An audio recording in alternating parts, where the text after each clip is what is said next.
मैं दुर्वेश शर्मा, आप देख रहे हैं हिंदवेदा न्यूज। सबको नमस्कार, प्रणाम। मित्रों, सबसे पहले तो प्रदेश के ग्वालियर के हमारे पत्रकार मित्रों को मैं इसलिए शुभकामनाएं और बधाई दे रहा हूं कि लीज रेंट का एक मामला पेंडिंग था। पिछली बार आपने मुझे स्मरण दिलाया था, फिर लोकन जी ने भी मुझे याद दिलाया और कल उसका समाधान निकाल के आज मैं ग्वालियर आया हूं। आज का ग्वालियर का दौरा ग्वालियर के विकास की दृष्टि से बहुत महत्वपूर्ण है, बहुत उपयोगी है और हम सब ने मिलकर माननीय नरेंद्र सिंह तोमर जी, जो हमारे केंद्रीय मंत्री हैं, माननीय सिंधिया जी, हमारे सांसद जी, हमारे स्थानीय मंत्री प्रद्युम्न जी, मेरे साथ बाकी मंत्री साथी भी थे, सबसे विचार विमर्श करने के बाद ग्वालियर के विकास का एक सुनियोजित रोड मैप बनाया है। ग्वालियर अत्यंत प्राचीन, ऐतिहासिक, धार्मिक और पुरातत्व महत्व का नगर है, जो महानगरों की श्रेणी में आता है। ग्वालियर की अपनी परंपराएं हैं, जीवन मूल्य है, संस्कृति है। उनका ध्यान रखते हुए प्राचीन नींव पे नया निर्माण हो ग्वालियर का, और ग्वालियर का विकास के रोड मैप में सब चीजें सम्मिलित है। यहां अधोसंरचना का विकास, इंफ्रास्ट्रक्चर, उसमें चाहे सड़कों का सवाल हो, पेयजल की व्यवस्था हो, सीवेज का सिस्टम हो, यहाँ का रेलवे स्टेशन हो, बस स्टैंड हो, यहाँ का एयरपोर्ट हो, क्योंकि कनेक्टिविटी जरूरी है आगे बढ़ने के लिए। यहाँ के टूरिज्म की संभावनाएं हो, यहाँ खेल की सुविधाएं हो, यहाँ स्वच्छता का सवाल हो, और उससे भी आगे बढ़ के उद्योग, व्यवसाय, रोजगार, इन सबको ध्यान में रखते हुए बनाया है। एक लिखित रोड मैप भी आपको हम बाद में भेजेंगे, लेकिन जो प्रमुख चीजें हैं वो मैं आपके सामने प्रस्तुत कर रहा हूं, और जो काम हम करेंगे उसमें केंद्र सरकार का सहयोग भरपूर मिलेगा अलग अलग योजनाओं में, क्योंकि आदरणीय तोमर जी हमारे बहुत प्रभावशाली मंत्री हैं, आदरणीय सिंधिया जी कल्पनाशील मस्तिष्क के धनी हैं, और विवेक जी, उनका सहयोग प्राप्त होगा राज्य शासन के बजट से। केंद्र सरकार, राज्य शासन और कुछ नगर निगम की अपनी जो क्षमता है उसका उपयोग करते हुए लगभग 5 साल में ग्वालियर के विकास में अलग अलग योजनाओं के अंतर्गत लगभग 5,000 करोड़ रुपए खर्च किए जाएंगे। कुछ काम फर्स्ट फेज में होंगे, कुछ सेकंड में होंगे, कुछ थर्ड में होंगे। जो काम चल रहे हैं उनको गति प्रदान करते हुए स्मार्ट सिटी प्रोजेक्ट के अंतर्गत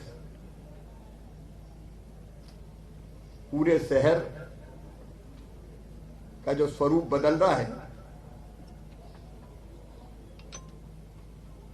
और अलग अलग तरह के कई काम हो रहे हैं, वो आप जानते हैं लगभग 2130 करोड़ रुपए के होंगे। हमने कुल मिला के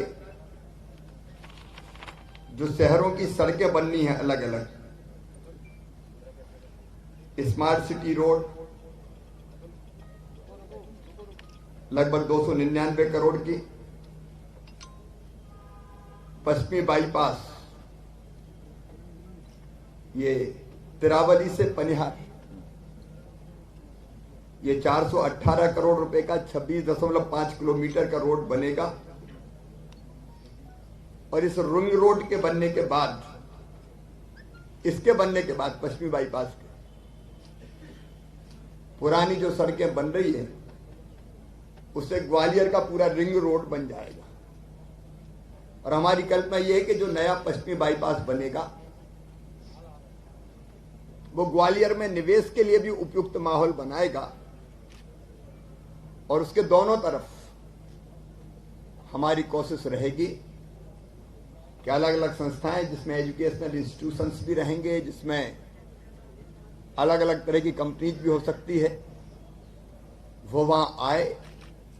ग्वालियर के विकास की दृष्टि से ये रोड हमारा ऐतिहासिक होगा। पीडब्ल्यूडी की सड़कें लगभग 50 किलोमीटर से ज्यादा जो नगर निगम की सीमा के अंतर्गत आती है 79 करोड़ रुपए की बनेंगी। नगर निगम की अपनी सड़कें भी लगभग 31.8 करोड़ रुपया, लगभग 31.8 किलोमीटर ये अलग से बनाई जाएगी। तो जो अलग अलग सड़कें होंगी हमारी, वो पश्चिमी बाईपास 418 करोड़ रुपए में बनेगा। और बाकी सड़कें जो मैंने बताई उनकी अलग अलग राशि होगी। एक और हम लोग प्रस्तावित कर रहे हैं एलिवेटेड रोड स्वर्ण रेखा नाले पर, उसकी अभी पूरी रूपरेखा बनाने के हम निर्देश दे रहे हैं। और एक बार पूरी रूपरेखा बनने के बाद उसका सर्वे होगा, एस्टीमेट बनेगा, फेजेज में हम उस काम को संपन्न करेंगे। ये एलिवेटेड रोड भी ग्वालियर के विकास में बहुत महत्वपूर्ण भूमिका का निर्वाह करेगा। फिर आप जानते हैं लगभग 850 करोड़ रुपए इसमें लागत आएगी। उसकी पूरे एक बार ढंग से मैं एस्टीमेट बनवा लूं, आगे पीछे उसमें हो सकता है। फिर 1000 बिस्तर के अस्पताल का काम निर्माणाधीन है, वो तेजी से पूरा हो जाए। लगभग 340 करोड़ रुपए का वो बन रहा है। लेकिन उसके साथ साथ स्वास्थ्य सुविधाओं के विस्तार के लिए सुपर स्पेशलिटी अस्पताल और ग्वालियर, मुरार और हजीरा के अस्पताल का उन्नयन करने का भी फैसला किया है। रेलवे स्टेशन का रीडेवलपमेंट रेलवे के सहयोग से लगभग 240 करोड़ रुपए की लागत से होगा। हमारा बस स्टैंड ISBT अत्याधुनिक बने, वो 70 करोड़ रुपए की लागत से बनाया जाएगा। और ग्वालियर में हमेशा गर्मियों में पीने के पानी की समस्या विकराल रूप धारण करती थी। अब यह फैसला हो गया कि सीधे चंबल का पानी, क्योंकि तिघरा और बाकी पानी हमारे लिए पर्याप्त नहीं था, 250 करोड़ रुपए की लागत से यहां लाया जाएगा ग्वालियर शहर के लिए। सीवेज का अभी काम चल रहा है, लेकिन शहर के विस्तार को देखते हुए उसमें और इलाके को जोड़ना जरूरी है। इसलिए जलालपुर और लाल टिपारा यहां और 2 STP बनाए जाएंगे। लाइनों का विस्तार भी, पाइप लाइनों का विस्तार भी किया जाएगा। एक 99 करोड़ रुपए की लागत से और एक 40 करोड़ रुपए की लागत से। खेल के बाकी जो मैदान है सब बन ही रहे हैं, संवर रहे हैं, पुराने थे। पार्कों का आधुनिकीकरण हो रहा है। उस काम को करते हुए एक दिव्यांग स्टेडियम, जो विशेषकर दिव्यांग बेटे बेटियों के खेलने के काम आएगा, लगभग 145 करोड़ रुपए की लागत से बनेगा। और एक अंतर्राष्ट्रीय स्टेडियम भी 20 हेक्टेयर में 50 करोड़ रुपए की लागत से बनेगा। मैंने कहा कि विस्तार से कई चीजें, क्योंकि हमारे जो हेरिटेज प्रॉपर्टी है उसका उन्नयन अलग अलग आप देख रहे हैं किया जा रहा है। महाराज बाड़ा हो, मोती महल हो, उनको नया स्वरूप प्रदान करने की हम लोगों ने योजना बनाई है। और चाहे तानसेन जी की जन्मस्थली हो, बेहट और बाकी जो स्थान है, उनके विकास की संपूर्ण योजना हमने बनाई है। एक और बार हम बैठेंगे, हमारी जो पर्यटन को प्रमोट करने के लिए मंत्रिपरिषद की समिति है उसके साथ ग्वालियर में ही, और ग्वालियर और चंबल संभाग के हमारे टूरिज्म की दृष्टि से जितनी महत्वपूर्ण स्थान है, पर्यटक सर्किट एक बना है, लेकिन उसको और बेहतर करने के लिए उसकी भी विस्तार से रूपरेखा बनाएंगे। यहाँ के जितने पुराने हमारे पार्क है, चाहे स्टोन पार्क हो, कालीन पार्क हो, एक जिला एक उत्पाद के अंतर्गत स्टोन के काम को हम लोगों ने लिया है। इनमें रोजगार की संभावनाएं कैसे बढ़े, उसकी रूपरेखा भी हम लोगों ने विस्तार से बनाई है। तो जैसे मैंने कहा, वो पूरी एक रिटन नोट भी आपको दिया जाएगा, तो विस्तार से वो सारा आप देखेंगे। लेकिन जो मैंने कहा आपको कि ग्वालियर का संपूर्ण विकास हर दृष्टि से, बुनियादी सुविधाओं की दृष्टि से और बाकी जो आवश्यकता है उसको पूरा करते हुए, रोजगार के नए अवसर सृजित करते हुए एक इंटीग्रेटेड कार्यक्रम हमने बनाया है। और हम लोगों ने पहले साल में, दूसरे साल में, तीसरे साल में कौन कौन से काम पूरा करेंगे, उसकी भी हमने विस्तृत कार्य योजना बनाई है। और इसलिए मैंने प्रारंभ में कहा था कि ग्वालियर के विकास में बहुत मील का पत्थर आज की बैठक साबित होगी। मैं आभारी हूँ नरेंद्र सिंह जी का, ज्योतिरादित्य जी का, हमारे बाकी सांसद विवेक जी का, एक बात पूरी हो जाए, सांसद विवेक जी का और मेरे मंत्री सहयोगियों का, हम सब ने मिलकर ये योजना बनाई। आपके नेतृत्व में माफिया के खिलाफ कार्रवाई जिला प्रशासन ने बहुत अच्छी की है, लेकिन कांग्रेस माफिया का 15 करोड़ रुपए की जमीन अभी तक मुक्त नहीं कराई। एक बोलेंगे तो ठीक। वो MOU जो हुए थे उसका क्रियान्वयन कब तक होगा?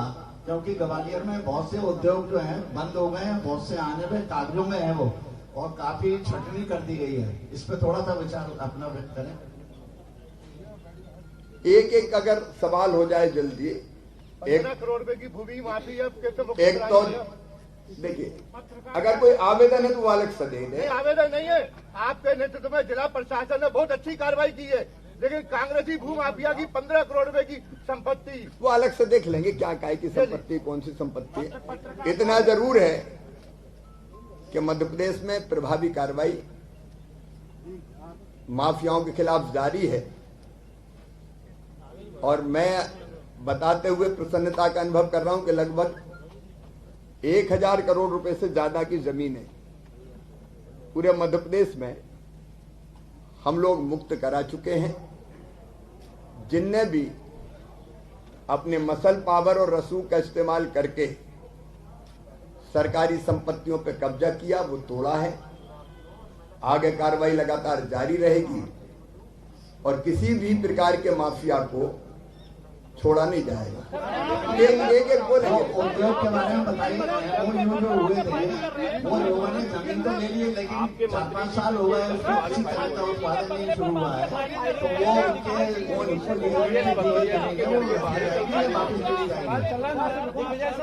कोई एक बोले, एक करके पूछ लो, एक करके पूछेंगे तो दे पाएंगे। मैंने बोल दिया माफियों पे हम कार्रवाई कर रहे हैं, लेकिन शराब माफियों पे कार्रवाई कब करेंगे? 24 सभी मर चुके हैं और डीसी अभी तक कुर्सी पे बैठा है, उसे सस्पेंड नहीं किया गया। कलेक्टर सस्पेंड हो गया, SP हो गया, वहाँ का जिला अधिकारी हो गया, लेकिन वो डीसी बैठा हुआ है आज तक। भाजपा के शासन में कांग्रेस की भाजपा के शासन में हो रहा है साहब।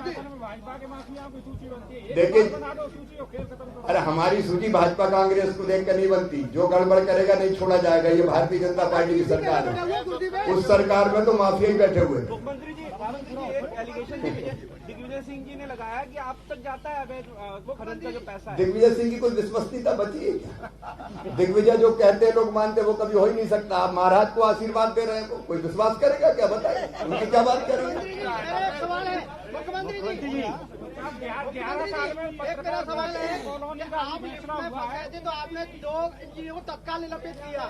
कल यहाँ पर रेत माफिया ने पुलिस अधिकारी पर हमला किया। 87 करोड़ पकड़ने वाले पुलिस अधिकारी को 87 करोड़ में 7 दिन के मारने की धमकी दी है। अधिकारी सुरक्षित नहीं है तो कार्रवाई कैसे होगी? अधिकारियों के लिए कोई ऐसी नीति बनाई जाए जो सुरक्षित है। अरे सब सुरक्षित है, और जो असुरक्षित करने की कोशिश करेंगे वो छोड़े जाते हैं क्या कहीं? एक बात मैं बताऊं कि पूरे प्रदेश में कार्रवाई चल रही है। इक्का दुक्का कोई घटना होती है तो उनको ठीक कर दिया जाता है। सर, ग्वालियर में मेट्रो कब तक आएगी? आज हमने ग्वालियर के विकास का रोड मैप आपके सामने रखा है। उसमें हवाई अड्डे का विस्तार भी शामिल है, उसमें रेलवे स्टेशन का आधुनिकीकरण भी शामिल है, कनेक्टिविटी भी शामिल है। रोपवे की जवाब नहीं दे रहे आप। रोपवे का कब होगा? जो हो गया वो मैंने बता दिया, बाकी पे विचार करेंगे। मुख्यमंत्री जी, मेरे सवाल का जवाब नहीं आया कि MOU जो हुए थे उद्योग मालिकों, उनको भी जमीन को उतारने की पूरी कोशिश कर रहे हैं। बीच में 7 साल का बनवास हो गया और कोरोना आ गया, अब नए सिरे से शुरू कर रहे हैं। मुख्यमंत्री जी, एक चीज पूछना है आपसे। मुख्यमंत्री जी, आपने स्वर्ण आयोग की घोषणा की है। स्वर्ण आयोग संवैधानिक कब होगा और कब इसका ड्राफ्ट तैयार होगा? देखिए, जैसा अनुसूचित जाति आयोग है, अनुसूचित जनजाति आयोग है, पिछड़ा वर्ग आयोग है, वैसे सवर्ण आयोग बनाया जाएगा, बहुत जल्दी बनेगा।